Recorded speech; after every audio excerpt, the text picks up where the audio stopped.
it up. Last hour. Let's finish strong. Or Saturday. It don't matter. Let's go. That's all right. I'm patient. Hey, Saturday's all day church. Saturday. Saturday we're at the beach. Saturday we're at the beach from 1 to 3. Wait. So you go to the beach and then after that you go to the church? Yeah. So yeah, we're at the beach from 1 to 3 doing the Recover Out Loud thing. Church starts at 5. The pizza starts at 5. So by time we end packing up and get to the church, it's 4 o'clock. We just hang out in the church till the pizza comes, and then we have service at 6. What time do you get done preaching? I start preaching at 6. No, what time do you get done? Like 7? Yeah, no later than 7. Okay. Yeah. We're gonna go at 5, bro. Yeah. I'm gonna be there. Yeah, the pizza's good, bro. Yeah, he coming To the church. to the church. They got yeah. everything going except on what? What is that? Church. Why- Wednesday's the only day we don't have something You go going to on. the church Yeah. on Saturday, Pete? I'm Yeah, in church, you My there. mom on Saturday, bro. Yeah. All right, I'm that's there. what's up. All right, let's finish it up. So we're talking about self-awareness. Self-development. Right?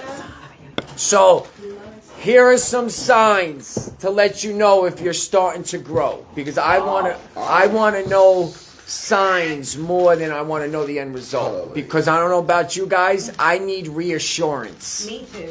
daily.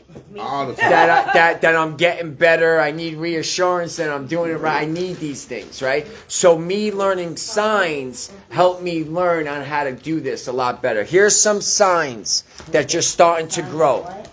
Signs of growth. Signs of growth. Personal growth. First one. Has anyone's self-awareness increased? Are you more aware of yourself? Yeah. So that means you are starting to grow, We're growing. Yeah. right? What the? Is you on more or less? No. We're doing something different. That was a different lesson, more or less. That was a healing journey. Yeah, but it ain't got nothing to do with this. What we talking about now? It has something to do with it because the healing journey is about self-development. But the way I taught those lessons were in sequence for a purpose, right? If we took notes and you just, if you took notes the last 4 weeks and you study the notes that you got, that's all you really need is these really. It's the same thing. It's like it all right. So It does all bleed into one another. It But does. there's a reason, like for the sequence. yeah, there's a method to my madness, right? It might seem like I'm winging shit. Sometimes I am, but most of the time I actually have a plan before I come in here. I pray before I come in here. I don't just walk into things blindly anymore. I make sure I'm a little prepared for it, right? So increased self-awareness means you're growing. So if you're more aware of your negative behavior, you're growing. Good job. Actively pursuing meaningful goals. Yes. Are people starting to actively pursue this? Means you're growing, because I don't know about an active addiction. What were we pursuing in active addiction? Not meaningful goals. Meaningful Nothing. schemes. I'm Yeah. Meaningful cons. Yeah. Not goals though, right? What? Actively pursuing. Pursuing meaningful goals. Yeah, George, I think that's you, George. A willingness to step outside your comfort zone. Willingness. Is anyone starting to become a little more willing Yes. to step out some of your comfort zones and try something different? Yes. Just the willingness of it means you're growing. Willingness to step out of comfort zone. So when we step out of our comfort zone, what is going to happen? We're going to fail at things. That's why in a growth mindset, failure is the path to success rather than telling me I can't do it. Because when you step outside your comfort zone, you're not going to be good at it. You're just not. Right? So we got to accept failure in that way. Prioritizing self-reflection, growth mindset, greater empathy. You guys got a little more empathy for people? Yeah. If you do, that means you're growing, means you're actually on the healing journey, means you're practicing it, and it means you're growing in it. All these little things that we're not aware of shows that we're getting better. So I like to look for signs, right? To show me that I'm doing it. The little signs, not the big ones, the little ones. All right? These are big right here, all right? All right. this is just a story I want to read real quick. The Chinese bamboo tree can grow to nearly 100 feet tall.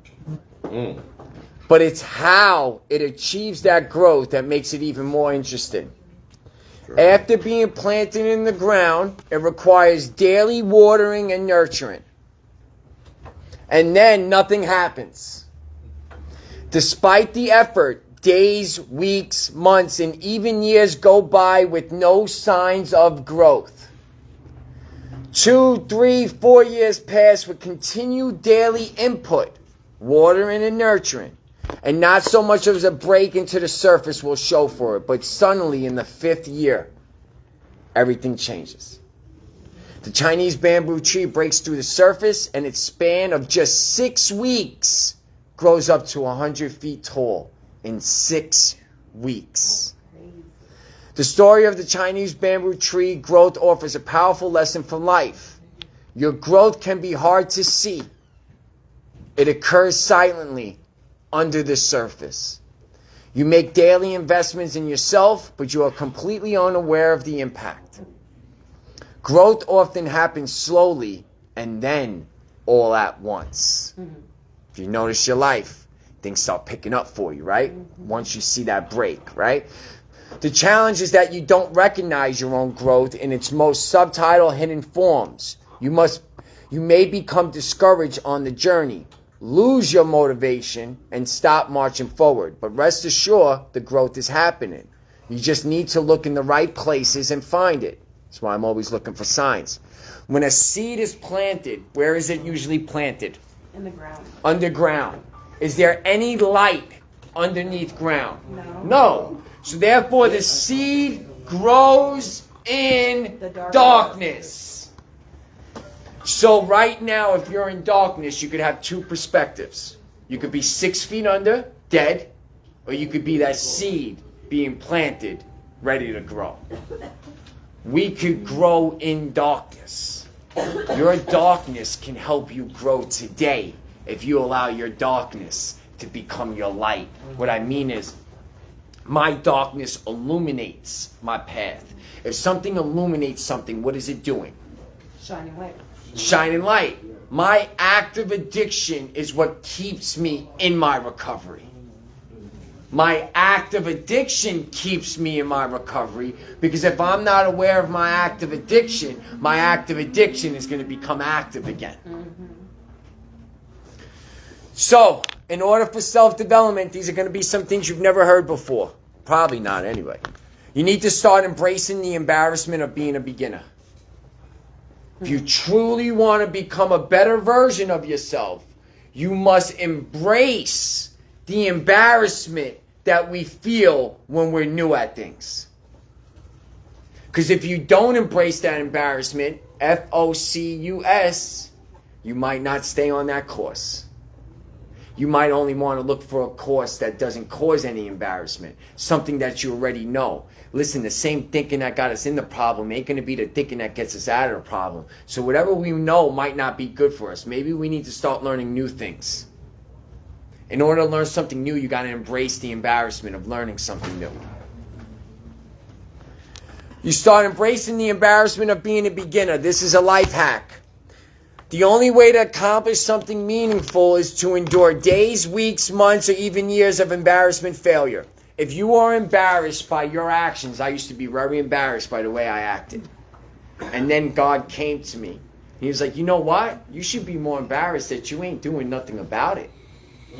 That shit hit different when I heard that. I was like, oh shit. I was like, why you gotta do that to me right now? He does that to me all the time. I'm walking and they'll hit me with something. It's like the Holy Spirit slapped me in my face. Have you ever been like walking, talking to God, and God speaks to you and you do one of these? Like, oh, bro, that's the Holy Spirit slapping me in my face. I gotta pull back. I cussed him out one day. And he just threw it on. I said, you ain't even real. He said, I've been clothing you, feeding you right to up down there. I just felt it. Yeah? I was like, whoa. You Yep. I'm sorry. Hey, I had the thing when I went to that job thing, because when I moved to Little Rock, Arkansas, I went to go try to get my driver's license. Okay. So I paid all my child support, got everything caught up.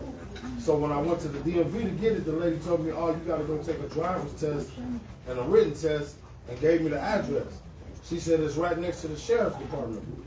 Instantly, sheriff's department. Yep. I ain't. Nah. I Yeah. don't have license now, so I didn't ever go. Okay. So when I went to my girl was like, man, you ain't doing nothing wrong. I said, baby, every time I get it, it just don't work out right for me with the police. Yeah. So I never did it. But when I went to the job interview, when we pull up, I tell dude, I said, boy, God got us. I said, God, The sheriff's department. Look, the sheriff's department. Ah. They connected. I love it. I said, God, I love it. I love it. You gonna make sure I get it over. Yeah, yeah. It's in Lake Forest, huh? Yeah. I knew. And you know what I'm saying? I just fell out laughing. That is So most people are so afraid of looking or sounding stupid in public settings that they don't even ask the simple questions. The only stupid question is a question not asked, right? They don't ask simple questions. They don't share their writing. They don't share their talents. They don't share their wisdom. We don't share ourselves with people because we're afraid of how we are going to look around people. So we keep ourselves in a box and we're not growing because we care what we look like. I don't know if you ever been anywhere and you always usually have that one person that's asking all the questions and we'll laugh at the person when in reality those are questions that we need answered, but they're the simple questions that most people don't ask, but people don't ask it because they're afraid it might show that they're stupid. Wise people want to learn more, so wise people say they don't know nothing. Insecure people, like myself at times, acts like I know everything. Because my insecurity of maybe you won't like me if I'm not smart, or if you don't like me if I ain't saying some Gucci shit, you know what I'm saying? I won't say nothing. But if you could train yourself to endure this embarrassment, you will find gold on the other side. The most successful people that I know actually love the feeling of being an embarrassing beginner. They thrive on the feeling of newness. They love diving into something with a childlike curiosity. The Bible talks about us needing a childlike spirit. When we are children, we depend on those raising us for everything. Food, shelter, entertainment, comfort. When we are children, we are so humble. We know we can't do nothing, so we don't even try to do it. We go to the person that can do it for us. God wants us to keep that spirit with Him. Be that child with God. God, I need this. God, I need that. I need help with this. So when we want to become better versions of ourselves, we must have that childlike spirit, that curiosity. Why? Why?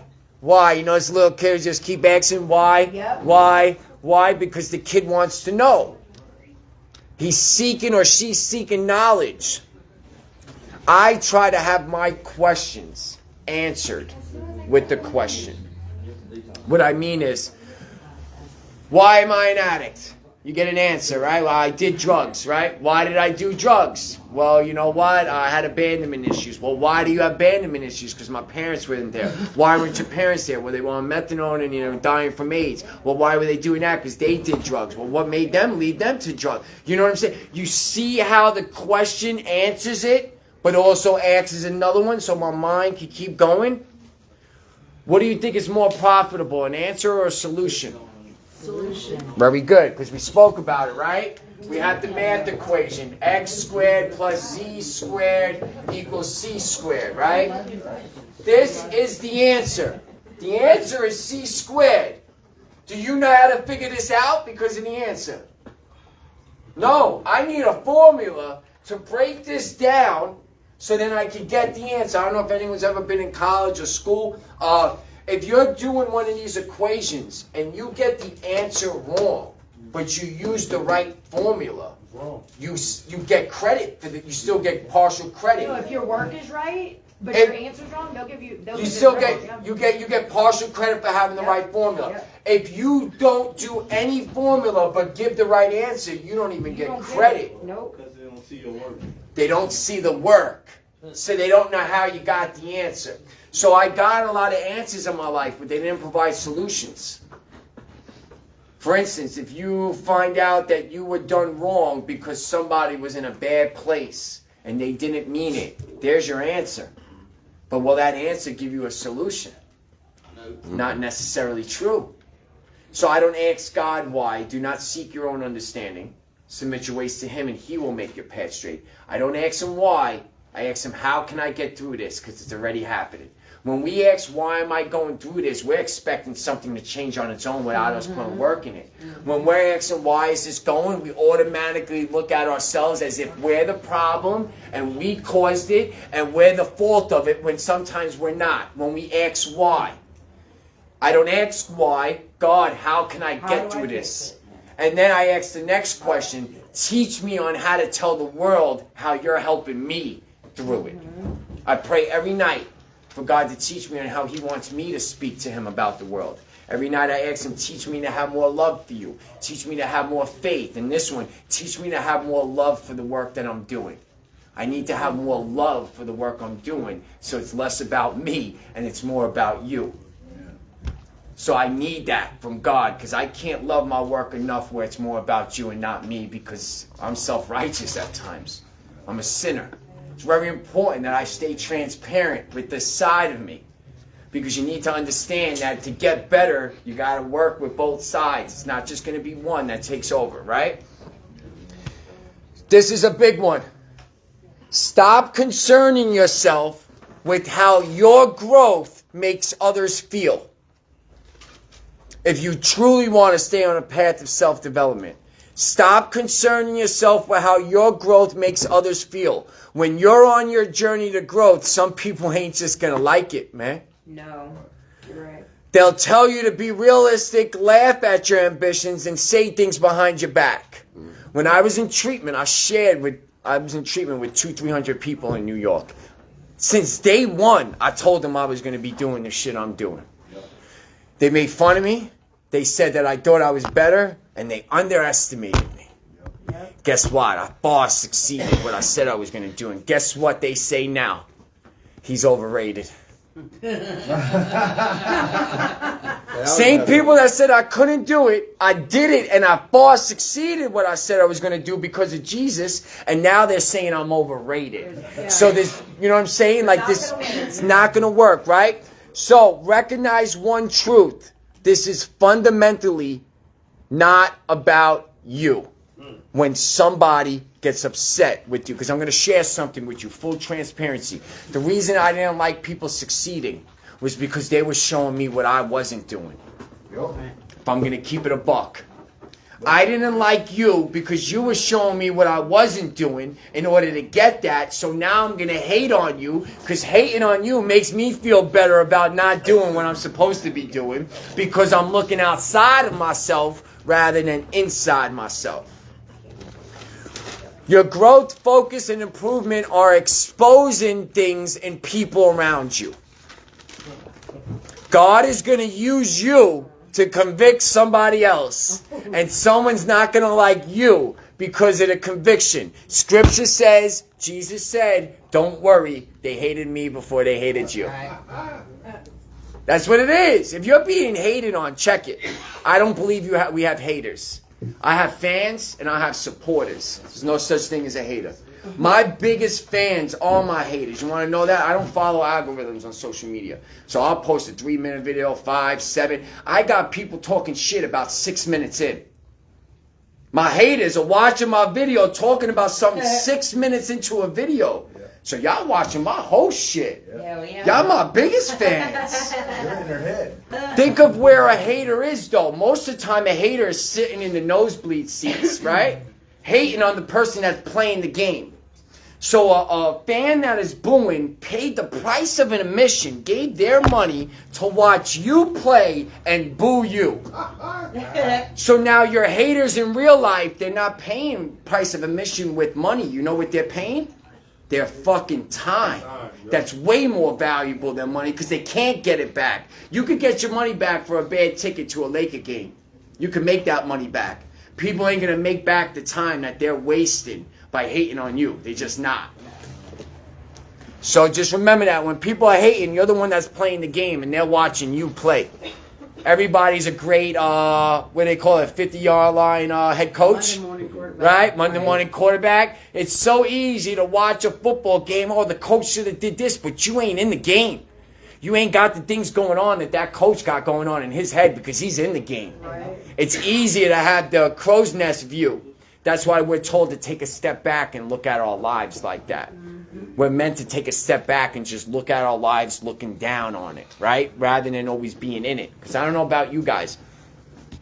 If I have a problem, I make a bigger problem by trying to find the solution when I'm in the problem. Yep.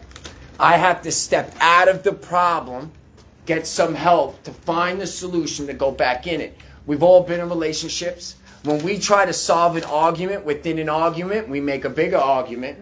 When both people could walk away from the argument, cool down and think, and then come back, you have a better opportunity of conflict resolution at that point.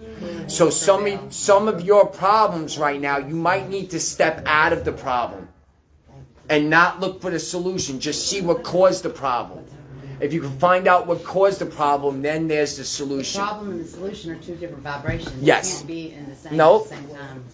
So stop concerning yourself with how your growth makes others feel. Start setting and enforcing healthy boundaries. If you want to have self-development, you better have some boundaries with your energy. And who gets to take it and how long they get to take it. Here are a few important reminders when it comes to setting healthy boundaries. You do not, these were for me, so I'm just sharing them with you. You do not have to attend every event you get invited to. You don't have to be friends with everybody. A friend of everyone is a friend of no one. Remember that. In order for me to have been everyone's friends, I had to manipulate who I was according to the group of people. In order to be everyone's friend, I had to conform to what you liked and not be who I think I am. Because who I am ain't going to be liked by everybody. There's not many people. There's a lot of people that like me. There's a lot of people that don't like me. That's how I know I'm being me. If everybody likes me, I'm being fake.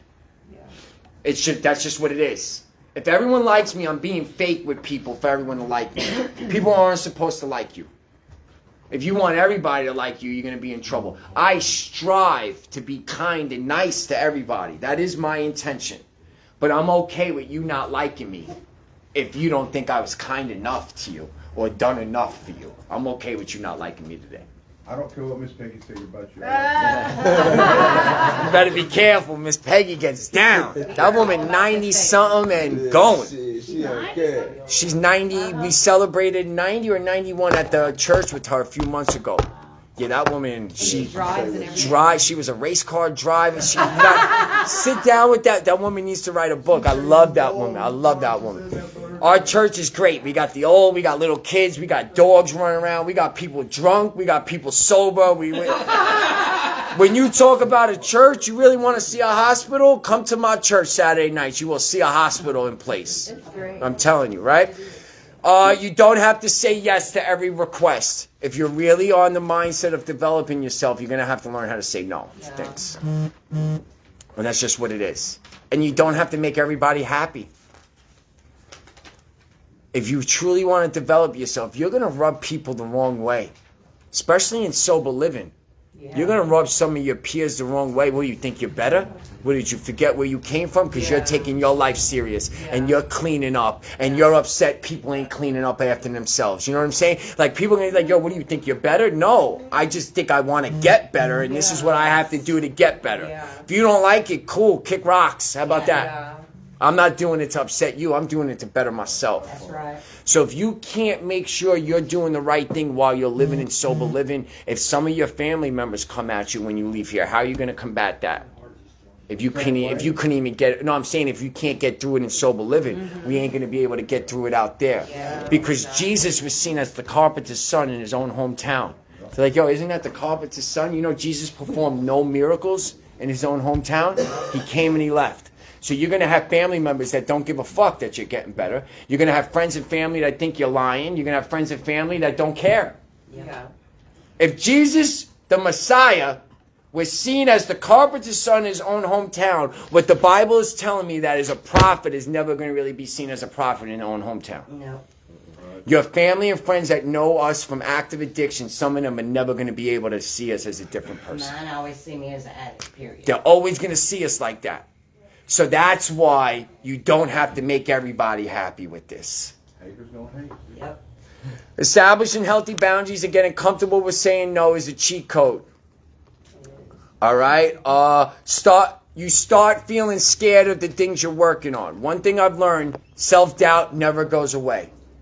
That's why I told you guys in last group, the only thing that we need to do is outwork what? Ourselves. Our self-doubt, not other people. Nobody's taking anything away from you. There's an abundance of everything out there. An abundance of it.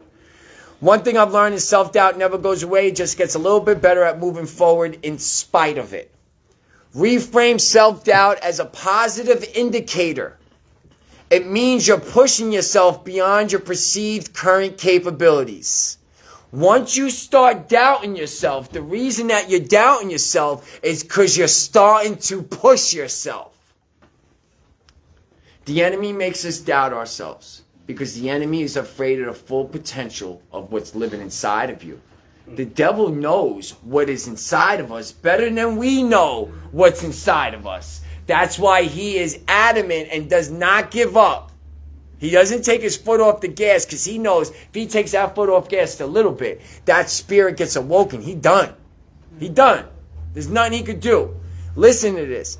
If you are doubting yourself, it means that you are pushing yourself beyond your perceived current capability. If you are feeling the twinge of self-doubt, you probably need to scale up your ambitions. Hey, have you ever heard of Jonathan McDaniels, I think? No. He said he sing a song. In the song, he said, "The devil learns from your mistakes even when you don't." Mm-hmm. Listen, he's been walking this earth since the Garden of Eden. You don't think he knows us better than we know ourselves? Yeah. And I'm not taking nothing against, so because of my faith, I'm just going to say this, but I'm not coming at anyone. So like, if you read the Bible, there's nothing in the Bible with tarot cards. There's nothing with the Bible with mediums and nothing like that. For someone like myself that believes in Jesus Christ, what I know to be true is that when you get your future read, it's those demons that have been walking with you your whole life that knows your family members' names and knows all those moments that no one else knows, that's chiming into that person's ear that's telling you your future. When you go to a psychic, and a psychic's able to tell you things that no one else knows, names of family members, things that happen, the demons that have been walking and watching your life and seeing those things is channeling it through that person, because demons use people just like God uses people. But that's only because of my belief, so I'm not going against if you believe that. That's just my faith. And have you read that? Have you heard of that book, Wormwood or Wormhole or something like that? No. It's a book about. The book is about demons writing letters to other demons. They're talking about like, okay, look. They're talking about like, look, this is how you play him. You know, this is what you do to him. He drinks, and they're literally like, it's a book about them writing. I believe it. Letters to each other. About how to like. I believe they're communicating. There's more to this world than what your eyes are seeing. I'm telling you that right now. It's called Wormwood or Wormwood. I'll look into it. Sounds interesting. Think about the Willie Lynch letter. What? Have you ever read the Willie Lynch letter? No. What is it called? The Willie Lynch. Willie Lynch? Read that. I'll look into it. I'm gonna just give you this. What it is was it was a former slave owner. Okay. This was back in the 1800s. He wrote the Willie Lynch letter to train slave masters how to turn slaves against each other. Take the dark-skinned slaves and turn them against the light-skinned slaves. Take the ones with long hair and turn them against them. Like, read it, bro. It's deep. So back in the day, politics had this concept. You pay one half of the poor to kill the other half. Yeah. It's the same concept. Turning us against each other. So then we fight each other and they make all the money off of it. Yeah. Like, if you think about the mega rich, none of them work. Who makes them their money? We do. Imagine we stop working factories and we stop driving buses and we stop doing all the things. What the fuck are they gonna do? They get drained out. Nothing. But everything in life is that. Yeah. Even if you look at the gangs, the chiefs of the gangs is sitting in the penitentiary Pulling cards. Yeah. calling shots while all the soldiers is on the streets putting in all the work, Yeah. sending them money in the penitentiary. Yeah. It's crazy. I learned that time I went to the penitentiary. Yeah. So we need to reframe self-doubt. We need to start looking at our self-doubt as a positive indicator because it means that you're pushing yourself beyond your perceived current capabilities. If you are feeling the twinge of self-doubt, you probably need to scale up your ambitions. Being strong doesn't mean masking your self-doubt behind your arrogance. Being strong doesn't mean masking your self-doubt behind arrogance. It's okay to doubt yourself, and it's okay to let people know you doubt yourself. What is not good is when you doubt yourself and you're acting arrogant like you don't.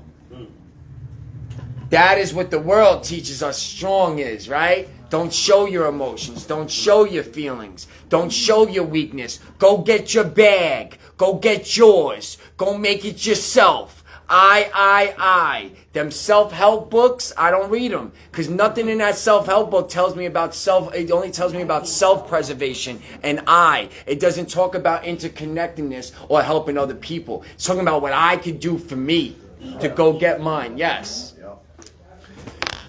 So stop focusing on sounding impressive to others. This one hit me different when I came across this because this was early on. Say it again. Stop focusing on sounding impressive to others. We spend far too much time worrying about impressing others and not enough time focusing on impressing ourselves. I have a motto that I needed to come up with. Be impactful, not impressive.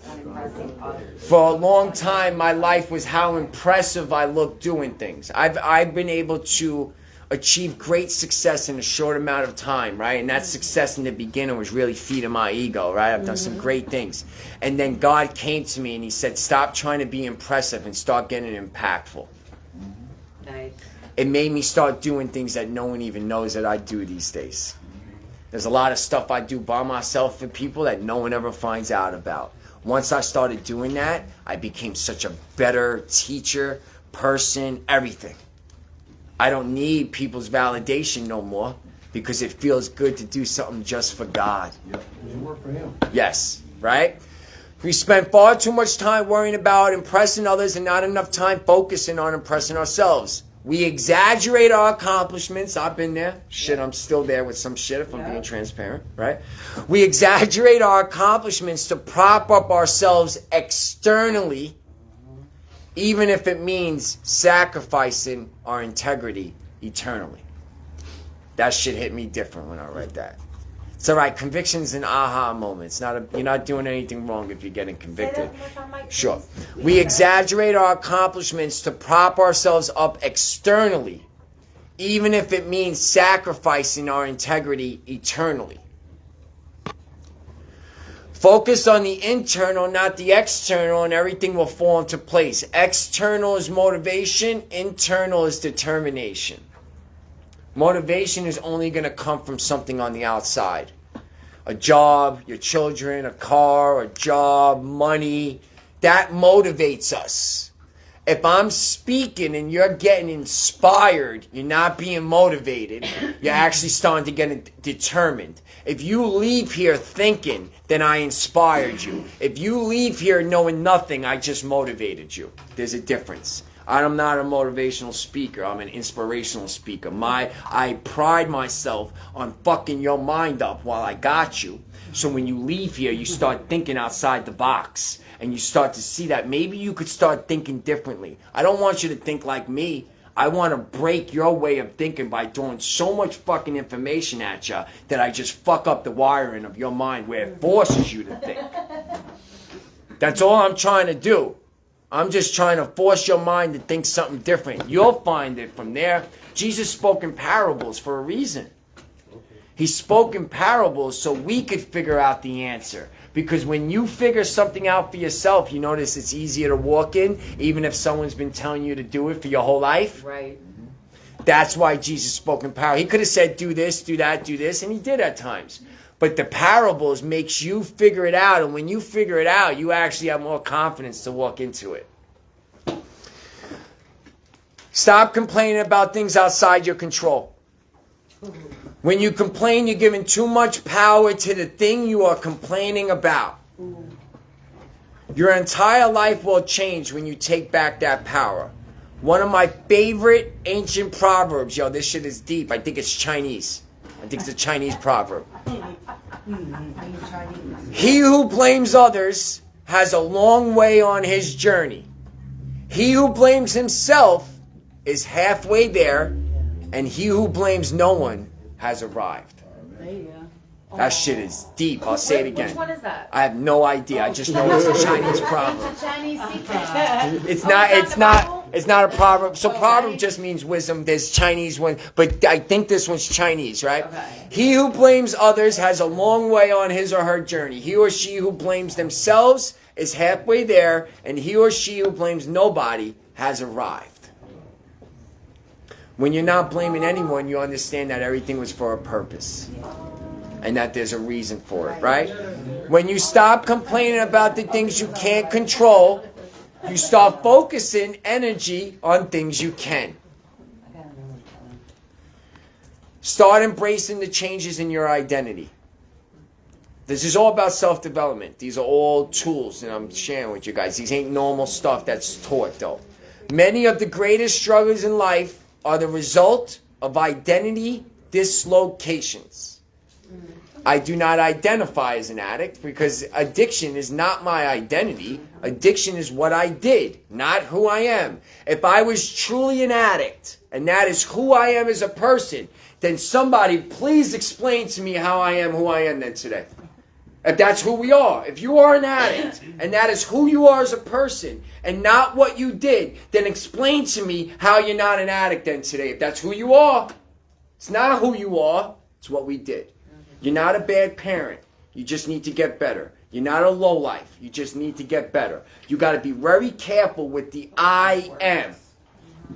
The I am creates an interpretation of who you think you are. I am weak. You're interpreting that you're not strong enough to get through this. I am stupid. You're interpreting that you can't learn it. I'm going to struggle. You're already interpreting a struggle that you haven't even walked into yet. So when it gets a little difficult, you magnify it. Magnification. You see how all this shit is intertwined, right? Many of the greatest desires in life is the result of identity dislocation. A desire to cling to an old identity that no longer serves or applies today.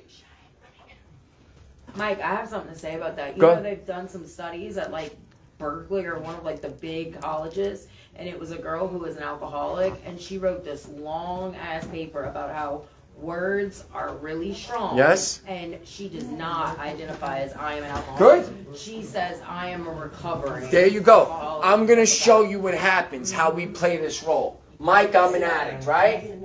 So I'm an addict. I'm gonna buy you Well, another why are you an addict? Why are you an addict? Because I did drugs. All right, well, why did you do drugs? Well, I just told you. I'm an addict. Where the fuck is the solution in that? Where is it? Why did you do drugs? I'm an addict. Well, why did, it just keeps going back and forth. There's no solution in that identity.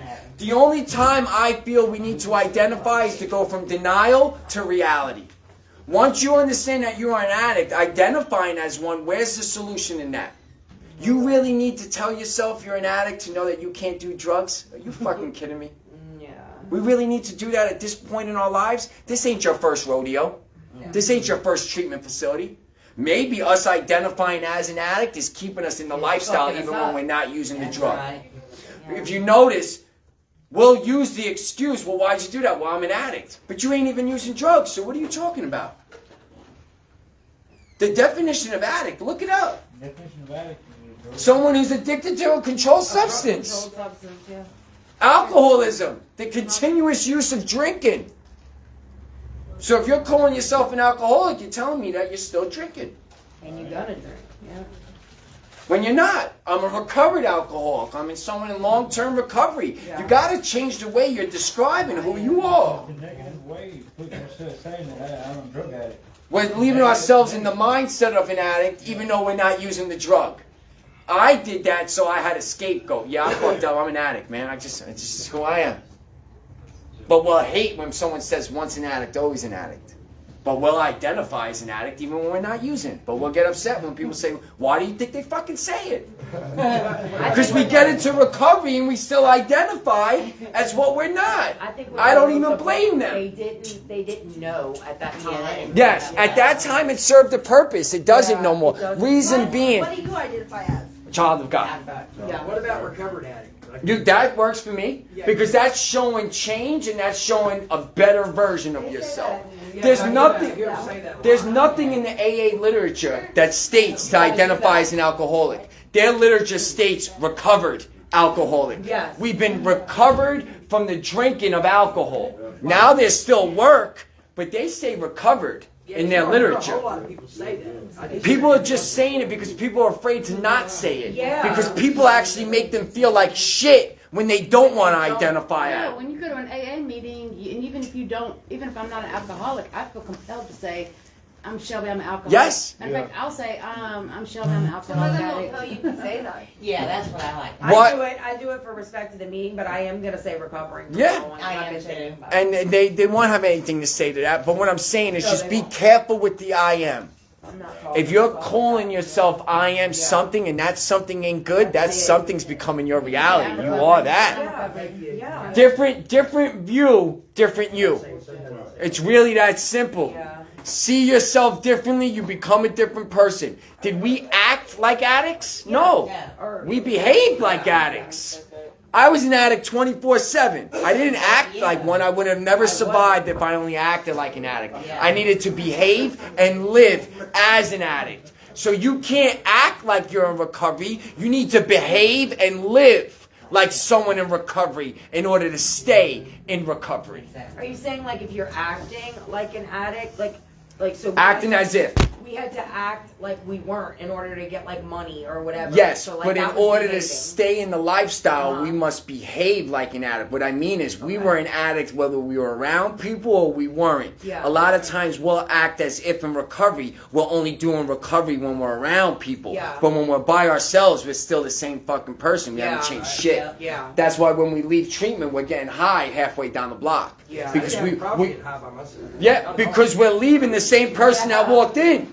I don't care how much time you did here. You could leave the same person that walked in. I did 30 treatment facilities. I graduated 25. Of the 25, I left the same person that walked in with a completion letter, breaking up weed on it, laughing at the treatment facility. Yeah. But I was the fucking joke. Because I just did 6 months and learned nothing in that time. I thought the certificate and 6-month chip mean I was doing it. No, don't. The only thing you got to do to not get a chip or a coin is not use. I'm not taking that away from anybody. But the person that just picked up a 15-year-old coin does not mean they're a better person. I know a lot of pieces of Some shit of them are that are shit, picking up shit, 15, yeah. 20 years. They're not in recovery. They're not taking care of their kids. Yeah. They don't have a job. They're shitting on their parents. Yeah. But hey, listen, they got the 15-year coin and they're fucking put on a pedestal in that fucking group because of their time.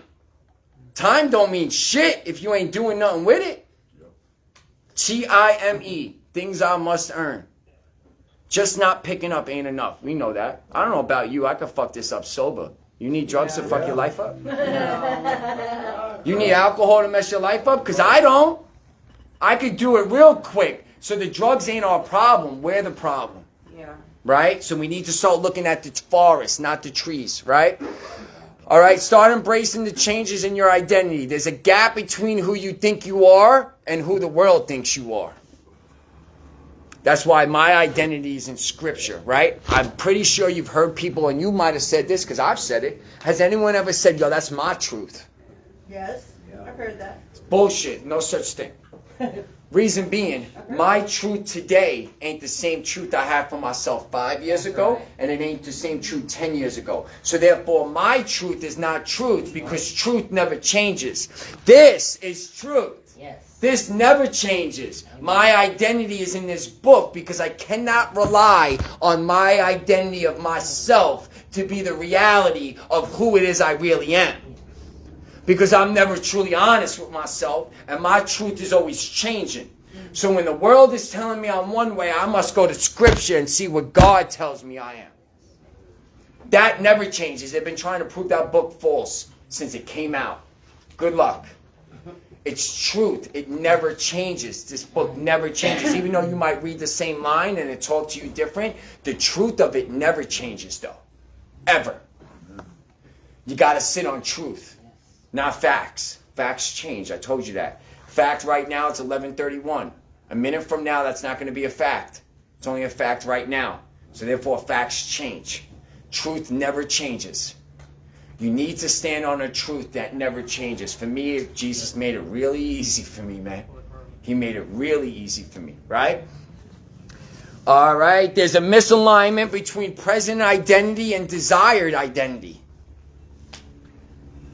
There's a misalignment between your present identity and your desired identity. Who is it that you want to become compared to who you think you are today? Those need to align. Who you want to become needs to become who you are today. Because if you don't become the person today of who you want to become, that person's never going to come into fruition. So we need to start practicing the habits of the person we want to become today so we could become that person in the future. Just wanting it is not enough. I want a lot of shit that I don't have right now. I don't know about you. Yeah. Wanting it is not enough. It's the action. There is no past you to cling to. Believe it or not, the past you doesn't even exist. If you think about it. The past us really doesn't exist. It's over with. There is no past you and there is no future you to worry about because the future you doesn't even exist either. There is just the present you to take action. The past you, we cling to it, but the past you is over with. What makes the past you reality? What we think about it and bring into the moment. My past is only relevant if I bring it into the moment. Start embracing being wrong. I used to assume the most successful people had all the answers. That they just know more than the rest of us. But as I spent time with these individuals, I came to realize this simply wasn't the case. Listen to this. The most successful people don't have the best answers. Instead, they ask the best questions. That should hit different. Yeah. The most successful people don't have the best answers. They ask the best questions. We got to ask better questions rather than find answers. Because remember, we spoke about it. Answers don't always provide a solution. No, successful people. The most successful people don't have the best answers. They have the best questions. They realize that finding the truth is more important than being right. That's a heavy one. Listen to that. Successful people realize that it's more important to find the truth than actually being right. In fact, they legitimately enjoy being wrong. They legitimately Enjoy being wrong. Okay. They embrace new information as software updates for their brain. How have you updated your software since you came into treatment? What programs have you installed into your brain since you got into treatment? What are you feeding your brain with? Because if you're not pouring new stuff in to push out the old, you might just have the old just hanging out in there. We need information to come in to push information out. You need new information to take out the old way of thinking. The old way of thinking isn't just going to change because we want to live better. Old way of thinking is only going to change by what we allow to come into our mind. For me, because of my belief in Jesus, I needed to allow Jesus into my heart before he was able to change my mind. You guys have heard me say it. The brain and the heart are connected through neural pathways. So basically a highway of information. So your heart and your brain communicate. Your heart is more than just a pump. Scientists have found something in our heart called the little brain. Scientists believe that the heart is the source of wisdom and desire, not the brain. Scientists, even though God already told us that, right? Trust in the Lord with all your heart, right? Out of the abundance of the heart, the mouth will speak, right? Wherever your treasure lies, your heart will follow. The Bible talks about the heart over 900 times. It talks about the mind 140. Do not conform the patterns of this world. Be transformed by the renewing of your mind. The only way Jesus could renew your mind is if you let him into your heart first, so your heart could talk to your mind. Your fearful thoughts are not starting in your mind. Your fearful thoughts are starting with unresolved trauma in your heart. Your heart has memories. I'm telling you that right now. Your heart has memories. Your heart remembers shit. So when we walk into something that we have not healed from, our heart automatically communicates with our brain and then tells our brain that we're scared because the heart is not healed yet. Jesus Christ is called the healer, not the fixer. You can't fix a broken heart. You need to heal from a broken heart. And then you guys hear me tell you all the time, a broken bone doesn't get fixed. A broken bone heals because the bone gets put into a cast. And inside that cast, that bone cannot move.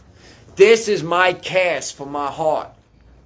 This is what allows my heart to heal because it allows me to not move. I got to stay there and do it. You're going to have to find a book. Pick one of your choosing. If you're not following a book, what are you following? I highly recommend the Bible, but hey, listen, I didn't believe in Jesus for the first 38 years of my life, so I ain't taking it against anybody. 66 of them in there. 66 different books, yes.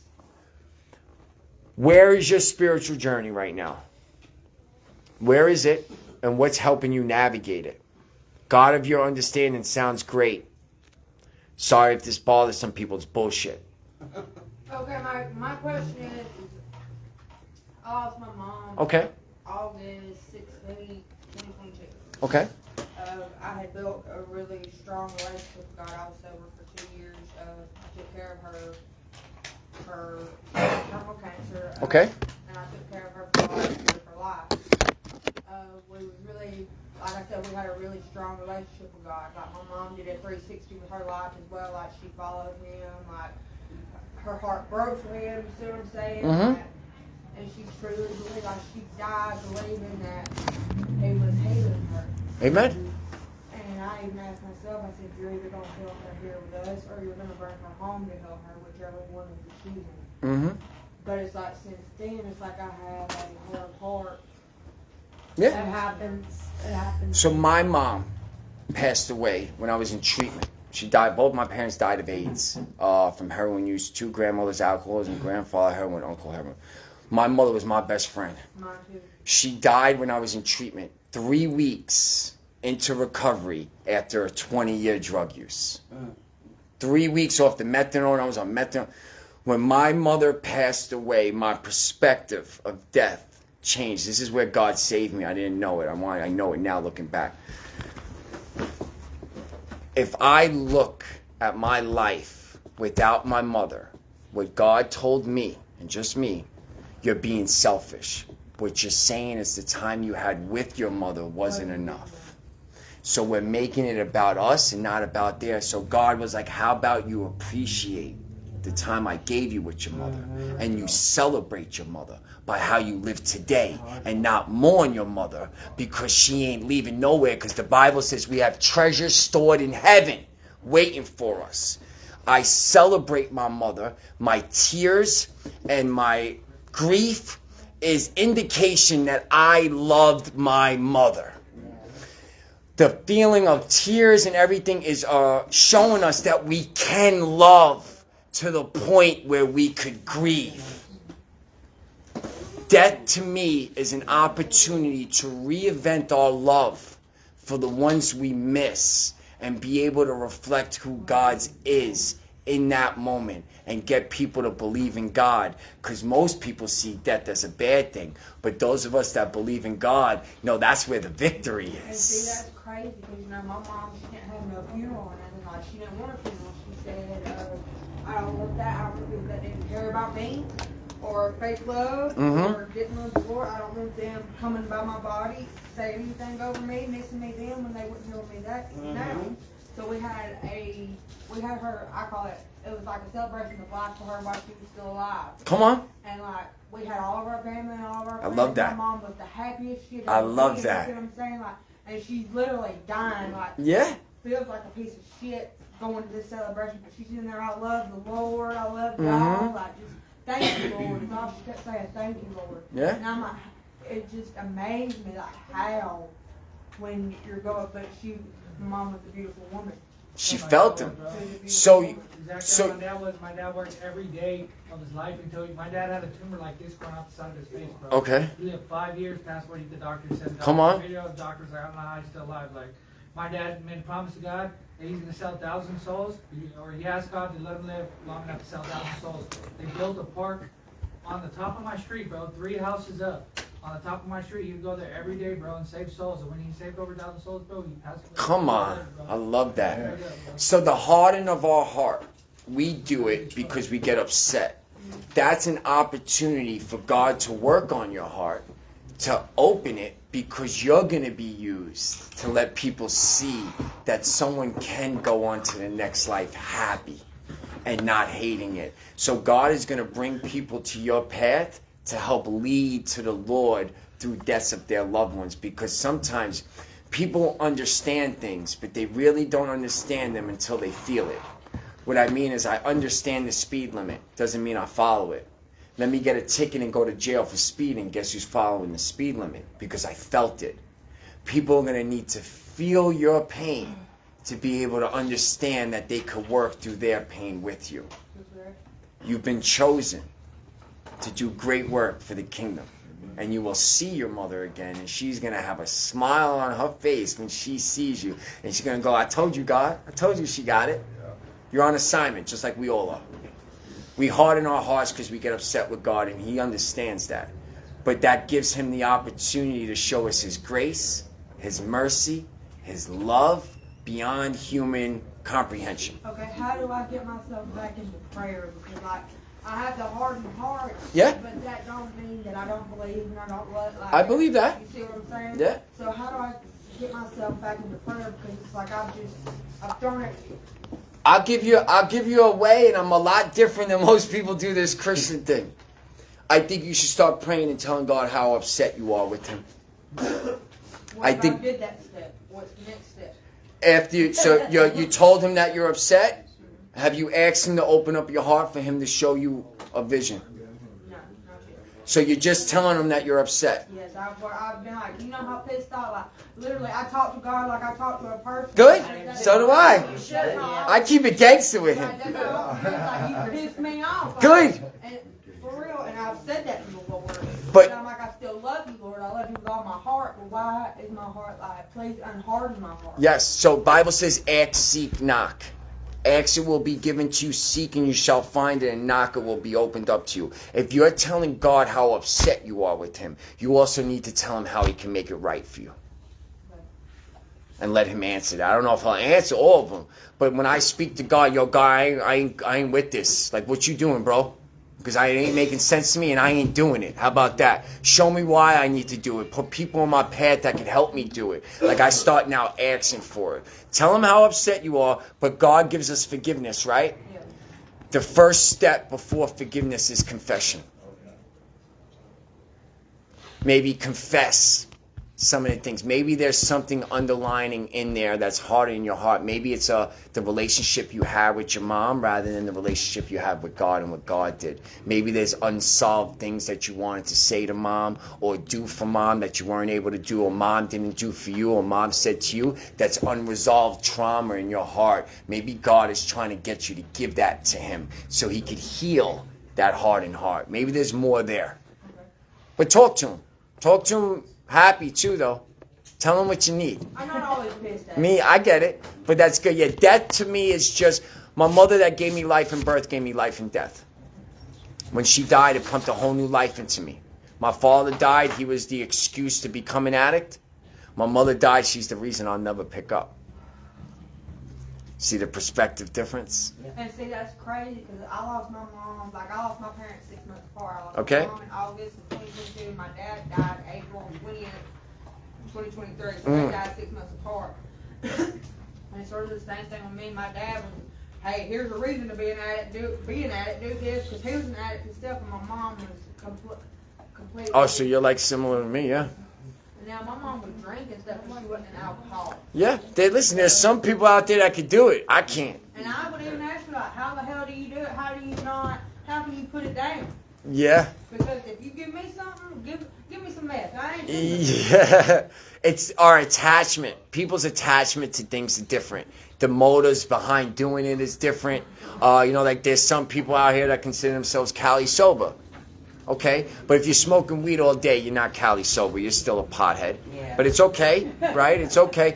Cali sober is that you're smoking as like a medicinal use. Not I'm bored, I'm smoke, or I need energy to go do it. Like Cali sober is you're having anxiety, you need to sleep, you're waking up with it, you need to calm down. I get it. I'd call it Cali sober too, right? Just to smoke weed. But we got to be careful our intention behind doing things.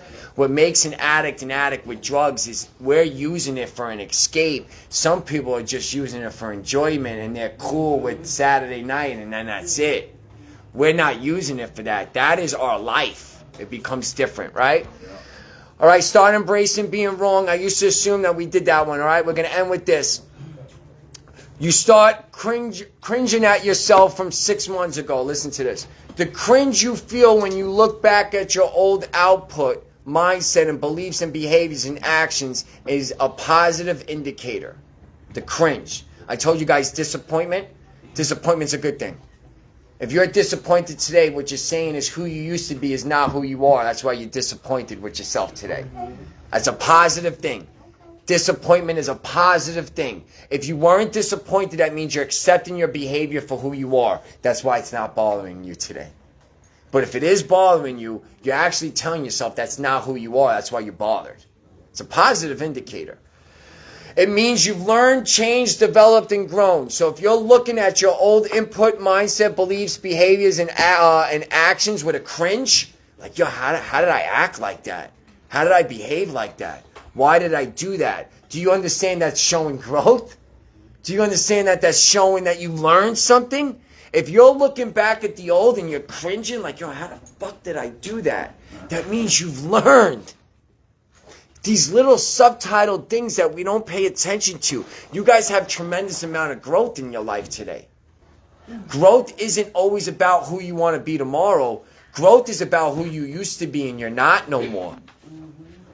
Are you looking at your growth like that? If you're looking at who you was 6 months ago compared to now, are you seeing that growth and appreciating it? Or you ain't seeing that growth because you don't have what you want to have right now? Don't allow yourself to see that growth. You're going to give up on the work.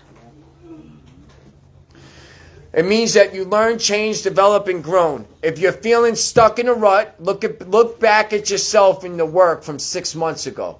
You feel like you're in a rut? Where were you 6 months ago, though? Just curious. Where were you a year ago? Are you really in a rut right now? Or are you actually doing pretty fucking good? See how the perspective just changes everything? I've learned to just look at things differently. And I've gotten really good at it because I practice it every day. Right? I did not have this mind when I was in treatment, detoxing off of methadone. I'll tell you that much. If you feel the urge to cringe at where you were, consider it a nice reminder of your progress. Even when you can't feel it at the moment. I told you guys I learned backwards to move forward. Learn backwards to move forward. Tomorrow doesn't exist. Yesterday happened, but it's not happening no more. But I can learn more from yesterday than I can tomorrow. All right, any questions? Anything of the sort?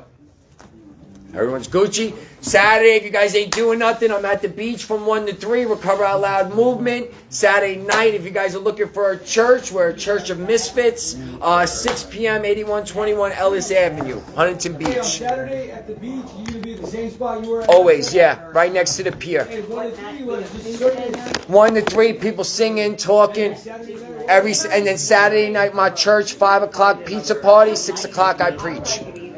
Okay, A bunch of people come to my church already. I haven't like been the first time. The reason I go is because I like to. Somebody saying something to me just